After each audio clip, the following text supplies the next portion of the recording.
या मैं कहूँ इस दुनिया के युवाओं से बस एक बात कहूँगा कि युवा मतलब चुनौती। यूथ का मतलब ये चैलेंज, बचपन मतलब खेल नहीं। अध्यात्म को अगर भूलेंगे तो भौतिकवाद उनको फटी पैंट पहना देगा। शहर की तरफ बढ़ना बहुत अच्छी बात है, लेकिन शहर की तरफ पहुंचकर शहरी हो जाना, करुणा भूल जाना, ध्यान भूल जाना, योग भूल जाना, उससे बचना चाहिए।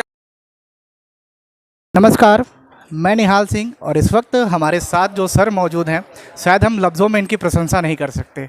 हमारे पास लफ्ज़ नहीं सर की प्रशंसा करने को। पूरा नाम अवध प्रताप ओझा, शायद अगर हम सही हैं तो।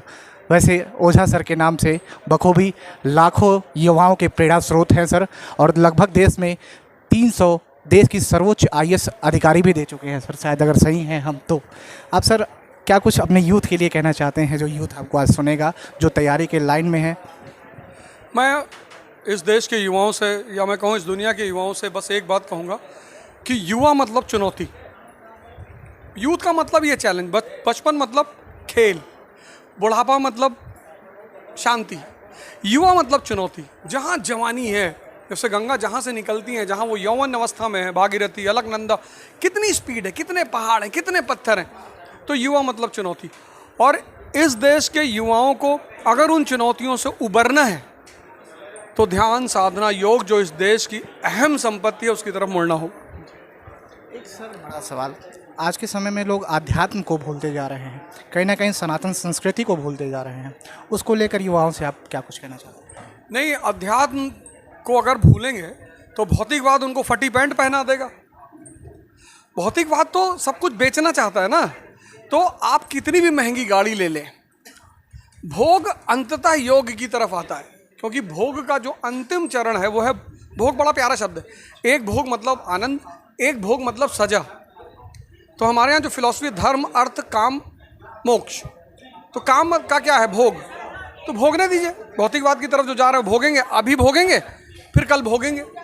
तो इससे पहले कि आप कल भोगें, BP और डायबिटीज़ और शुगर के शिकार हो, अब मैं आपसे हाथ जोड़ता हूँ कि आप पहले ही योग की तरफ आ जाएं, जिससे कि आपको भोगना ना पड़े।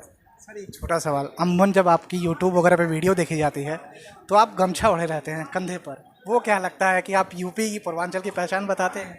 पूर्वांचल की पहचान बताते हैं, और गमछा मुझे याद दिलाता रहता है कि मैं गांव का आदमी हूँ, ज़मीनी आदमी हूँ, तो मैं उस ज़मीनी हकीकत को कभी भूलना नहीं चाहता। वो मुझे एक रिमेम्बरेंस कराता रहता है, याद दिलाता रहता है। देखिए सर, आज के दौर में लोग अगर कमाने लगते हैं पैसे तो वो शहर की तरफ रुख करते हैं, तो कहीं ना कहीं जो भारत की एक असलियत ज़मीनी स्तर है, कहीं ना कहीं महात्मा गांधी ने भी ये कही थी ये बात कि भारत जो है अमूमन गांव में ही बसता है, लेकिन लोग भूलते जा रहे हैं। उनके लिए क्या कुछ कहेंगे? कहीं ना कहीं भारत शहरों की तरफ अब बढ़ ही रहा है धीरे धीरे। नहीं, शहर का बढ़ना बहुत अच्छा बात है। शहर का मतलब इंडस्ट्रियलाइजेशन, विकास का सूचक है।